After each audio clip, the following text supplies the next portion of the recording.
Hello bachcho, let's read the question. The question says that for the reaction 4NH3 plus 5O2 gives 4NO plus 6H2O, del H is positive. At equilibrium, which factor will not affect the concentration of NH3 is? So, the key concept used in this reaction is we should know the different rules of the Le-Chatelier principal.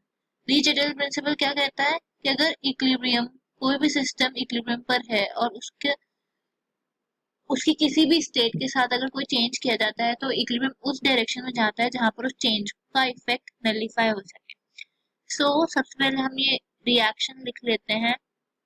हमें question में एक reaction दी गई है 4NH3 plus 5O2 gives 4NO plus 6H2। हमसे पूछा गया है कि इन तीनों में से कौन सा ऐसा फैक्टर है जो कॉन्सेंट्रेशन ऑफ NH3 पर इफेक्ट नहीं डालेगा। हम वन बाय वन देखते हैं। सबसे पहले change in pressure del P. हमें पता है अकॉर्डिंग टू ली-चैटल प्रिंसिपल अगर प्रेशर चेंज किया जाता है तो इक्विलिब्रियम उस डायरेक्शन में जाता है जहां पर लेस नंबर ऑफ मोल्स हो। तो अगर हम देखें रिएक्टेंट साइड पर कितने मोल्स हैं 9 मोल्स और प्रोडक्ट साइड पे है 10 मोल्स। तो लेस नंबर ऑफ मोल्स यानी कि बैकवर्ड डायरेक्शन में जाएगा, यानी कि NH3 ज्यादा बनेगा तो कॉन्सेंट्रेशन ऑफ NH3 पर तो इफेक्ट पड़ रहा है, तो हमारा ये ऑप्शन आंसर नहीं हो सकता है। फिर हमारा है del V change in volume. तो प्रेशर क्या होता है इनवर्सली प्रोपोर्शनल टू वॉल्यूम। तो अगर प्रेशर को चेंज करने की वजह से इक्विलिब्रियम बैकवर्ड डायरेक्शन में जा रहा है तो वॉल्यूम चेंज करने की वजह से जो इक्विलिब्रियम है वो फॉरवर्ड डायरेक्शन में जाएगा, तो इस केस में NH3 की कंसंट्रेशन कम होगी।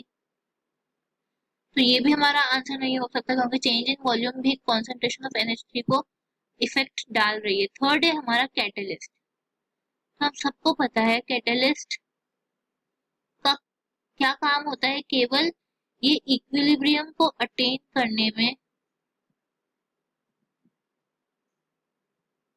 Equilibrium is attend fast,